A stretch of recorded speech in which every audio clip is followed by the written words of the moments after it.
Hello my dear students, best mathematics classes में आप सभी का बहुत बहुत स्वागत है। आज की इस वीडियो में हम लोग क्लास 12 के चैप्टर 3, जो चैप्टर 3 है हमारा, वो है अवयव मैट्रिक्स। इसे विस्तार से हम लोग समझेंगे। टाइप 1, टाइप 2 ऐसे करके इसे समझेंगे। सबसे पहले तो मैं इसका एक डिफिनेशन लिखवाऊंगा, ठीक है ना। चलिए चलते हैं क्वेश्चन की ओर।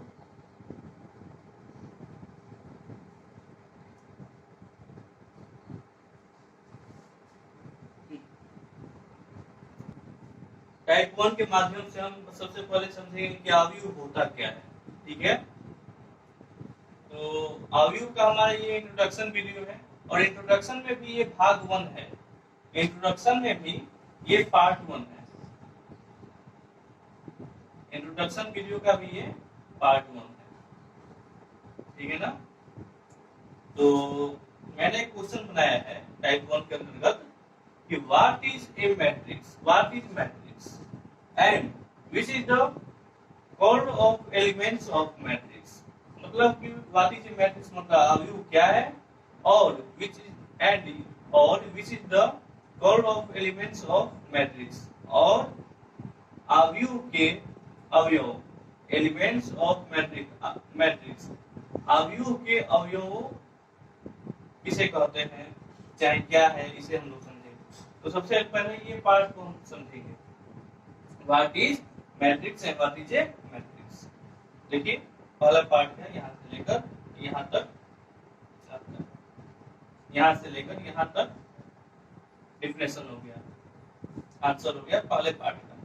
ए matrix is an ordered rectangular array of numbers और फंक्शंस। मतलब कि अवयव एक आयताकार क्रम विन्यास, अवयव क्या है, तो अवयव संख्याओं और फलनों का एक आयताकार क्रम विन्यास है। अवयव देखिए यहाँ पर, a matrix is an ordered rectangular array of numbers और फंक्शंस।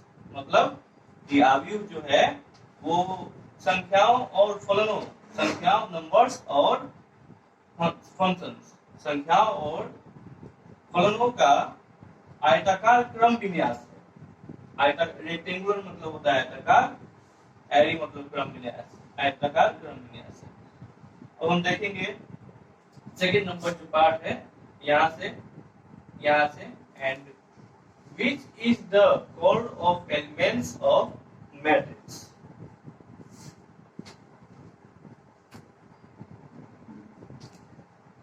अब देखिए हम समझेंगे कि which is the called off elements of matrix, मतलब कि अवयव के अवयव किसे कहते हैं, या अवयव के अवयव क्या है। तो मैंने अब ये भी लिखवाया कि a matrix in an ordered rectangular array of numbers और फंक्शंस।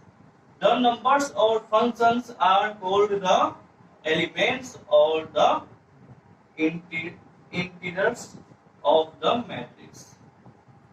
मतलब कि इन संख्याओं या फलनों को अवयव के अवयव कहते हैं। एलिमेंट मतलब होता है अवयव, यहाँ पर एस लग गया तो अवयव। द नंबर्स और functions are called the elements और the integers of the matrix.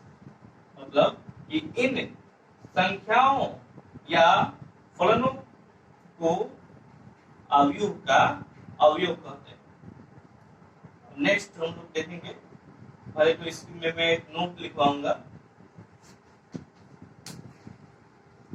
एक नोट लिख लीजिए इसी में, जो पार्ट 1 का जो ये क्वेश्चन था, 1 नंबर क्वेश्चन, नोट एक बना लीजिए कि we denote matrix by capital letter. मतलब कि अवयव को हम अंग्रेजी वर्णमाला के बड़े अक्षर के द्वारा सूचित करते हैं। अब अवयव को देखेंगे कि मैंने अभी तो लिखवाया आपको कि अवयव को कैपिटल लेटर के, इंग्लिश कैपिटल लेटर के द्वारा सूचित किया जाता है। तो the following are some examples of matrix. अब मैट्रिक्स का हम कुछ एग्जांपल देखेंगे। देखिए, यदि मैं बोल दूं कि 1 2 3 4 5 6 7 8 9, ऐसा एक डेटा बना लो और इसे बिग ब्रैकेट में ऐसे घेर दो, तो इसी को आव्यूह बोला जाता है। और इसे कैसे सूचित किया जाता है? तो अंग्रेजी वर्णमाला के बड़े अक्षर से, मतलब कैपिटल लेटर से। जैसे हम ए लिख दिया मैंने इसे कि ए बराबर कितना हो गया 1 2 3 4 5 6 7 8 9। ऐसे ही आव्यूह को एक डेटा, एक निश्चित डेटा बनाकर, जैसे अब एक और एग्जांपल, जैसे आव्यूह बी बराबर matrix b equal to x y, कुछ भी यहाँ पर एबीसी भी हम लिख सकते हैं, A B C D E F G H I, कुछ भी हम लोग ले सकते हैं, ठीक है ना। कोई भी डेटा हो उसको हम लोग ऐसे ब्रैकेट में कर दे तो वो हमारा हो गया आव्यूह। चलिए अब पंक्ति और स्तंभ किसे कहते हैं देखिए। अब मैं ये आपको बताने वाला हूँ पंक्ति और स्तंभ किसे कहते हैं। तो जो क्षितिज रेखा में हो, जैसे जो लाइन से हो, लाइन से, इसे हम पंक्ति कहेंगे, मतलब रो कहेंगे। पंक्ति, जिसे हिंदी में रो बोला जाता है, पंक्तियां, ये सब पंक्ति हो गई। और जैसे जो लाइन से ऐसे खंभे की तरह खड़ा है ना, ऊर्ध्वाधर ऊर्ध्वाधर ऊर्ध्व रेखाएं जो है, उसी को स्तंभ बोला जाता है मैट्रिक्स आव्यूह की भाषा में। स्तंभ कैसे पिलर खड़ा रहता है घर का, वैसे ही ये भी हमारा हो गया स्तंभ। लेकिन अब हम इसे डिटेल से समझेंगे, इसका डेफिनेशन के साथ हम इसे समझेंगे। चलिए हम कुछ क्वेश्चन को देख लेते हैं। क्वेश्चन नंबर 2 हमने बनाया है, मैंने बनाया है कि which is the goal of row of matrix and columns. मतलब कि देखिए यहाँ पर एक समझिएगा एक बार, row of matrix and columns मतलब कि जो आव्यूह का, रो ऑफ मैट्रिक्स मतलब आव्यूह की पंक्तियां। रो को हिंदी में पंक्ति बोला जाता है। पंक्ति, यहाँ पर एस लग गया ना, तो पंक्तियां यहाँ पर हो गया। कॉलम्स को हिंदी में बोला जाता है स्तंभ। एस लग गया ना, तो स्तंभ पे, चाहे स्तंभो होती है, स्तंभो। अभी तो हम इसे विस्तार से समझेंगे।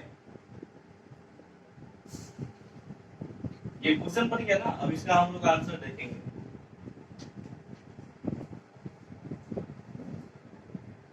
एक काम करते हैं हम लोग, इसे अलग अलग समझ लेते हैं, ठीक है ना, पार्ट बाय पार्ट इसे समझ लेते हैं। क्वेश्चन नंबर ए हमने 2 बनाया है। तो which is the call of row of matrix, मतलब कि आव्यूह की पंक्तियां किसे कहते हैं, केवल इसको अभी हम लोग समझेंगे। The horizontal lines in a matrix are called row of matrix। मतलब कि आव्यूह में हॉरिजॉन्टल मतलब होता है क्षैतिज, क्षैतिज। लाइन मतलब होता है, लाइंस मतलब होता है रेखा। आव्यूह में क्षैतिज रेखाओं को रो ऑफ द मैट्रिक्स बोला जाता है, मतलब कि आव्यूह की पंक्तियां बोली जाती है। मैंने आपको बता चुका है कि रो को हिंदी में बोला जाता है पंक्तियां। अब यहाँ पर एक नोट में लिखवा रहा हूं कि we denote row by capital R. Row को अंग्रेजी वर्णमाला के कैपिटल आर से सूचित करते हैं। इसका हम एक एग्जाम्पल देखेंगे।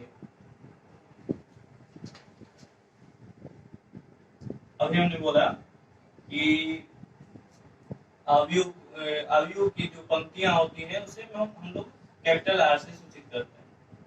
जैसे आव्यूह A equal to matrix A equal to, हमने कोई भी ले लिया डेटा, जैसे साइन थीटा भी ले सकते हैं, sine theta cos theta sine theta, हम लोग ऐसा भी डेटा तैयार कर सकते हैं। बीच में 1 को भी रख सकते हैं, 1 यहाँ पर 2 हो गया, ऐसा भी हम लोग डेटा तैयार कर सकते हैं। तो मैंने बोला कि क्षैतिज रेखा कौन है, ये है क्षैतिज रेखाओं को, हॉरिजॉन्टल लाइंस ये है ना, कोई आप लोग जब छोटे बच्चे होंगे चाहे स्कूल में पढ़ रहे होंगे तो सब लोग बोल रहे होंगे कि हॉरिजॉन्टल लाइन बनाओ, मतलब पंक्तियां बनाओ। तो आप लोग ऐसे पंक्ति में ऐसे खड़े हो जाते थे, चाहे सर एक अपने स्टिक से ऐसा लाइन बना देते थे और आप लोग उस पर खड़े हो जाते थे।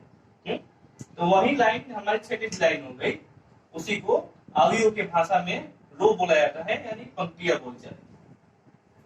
तो आयु को किससे सूचित किया जाता है? कैपिटल आर से। अब आयु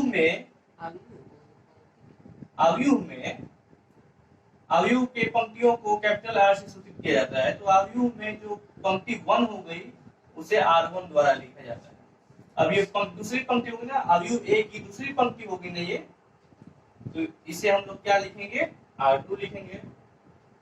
तीसरी पंक्ति को क्या लिखेंगे? R3 लिखेंगे। ऐसे ही आगे चला जाएगा। जैसे यहाँ पर इसके आगे भी होगा तब भी ऐसे ही करेंगे, जैसे tan थीटा हो चाहे sin थीटा हो, यदि इसके आगे भी हो तो ये जो आयु ए का मैट्रिक्स ए का ये कौन से पंक्ति है? ये चौथी पंक्ति है, 4th रो है, तो यहाँ पर R4 हो जाएगा। ऐसा हम लोग इसे सूचित करते हैं। अब हम लोग देखेंगे कि कॉलम्स क्या है। The upward lines in the matrix are called column of the matrix। मतलब कि आव्यूह में जो अपवर्ड लाइंस होता है, यानी जिसे हम ऊर्ध्व रेखा कहते हैं, ऊर्ध्व रेखाएं आव्यूह में ऊर्ध्व रेखाओं को कॉलम्स बोला जाता है, यानी स्तंभ बोला जाता है। ठीक है ना, वही मैंने आपको बताया था। और इसे नोट कैसे करते हैं? तो नोट लिख लीजिए। We denote columns by capital C। इसे कैपिटल C के द्वारा सूचित करते हैं। इसका एक हम एग्जांपल ले लेंगे। जैसे मान लीजिए कि आव्यूह ए है, मैट्रिक्स ए है, हमने कोई भी डेटा ले लिया 2 3 4 5 1 2 3 6 7, कुछ भी तो डेटा चाहिए ना, तभी तो आव्यूह होगा वो। इसको तो रो बोलते हैं, ये हमको पता चल गया कि साइड वाले को रो बोला जाता है। अब ऊर्ध्व रेखा की मैं बात कर रहा हूँ, मतलब कि स्तंभ की बात कर रहा हूँ। ऊर्ध्व रेखा कॉलम्स यहाँ पर देखिए, समझिए। यहाँ पर देखिए, मैं एकदम विस्तार से समझाने का प्रयास कर रहा हूँ। कॉलम्स मतलब कि स्तंभ, कॉलम मतलब स्तंभ। अब स्तंभ को आप ऊर्ध्व रेखा भी बोल सकते हैं। ऊर्ध्व रेखाएं, ऊर्ध्व रेखाएं मतलब खंबा जो पिलर जैसा होता है, उसी खंबा का मैं बात कर रहा हूँ। तो इसमें खंभ जैसा कौन सा दिख रहा है? ऐसे सीधा स्तंभ, ये ना हो गया ऊर्ध्व रेखा, यही ना है हमारा ऊर्ध्व रेखा। तो ये स्तंभ हो गया, ये स्तंभ हो गया, ये भी हमारा स्तंभ हो गया। इसके आगे भी जाता तो ये भी हमारा स्तंभ हो जाता। ऐसे ही चलते चला जाता है। अब इसे सूचित कैसे करते हैं? पहला स्तंभ है ना, तो C1 से इसे सूचित करेंगे। C1 नीचे यहाँ पर लिखेंगे C1 इसको। दूसरा स्तंभ है तो C2 से, तीसरा स्तंभ है तो C3 से, चौथा स्तंभ है तो C4 से, पांचवा स्तंभ है तो C5 से। ऐसे ही चला जाएगा।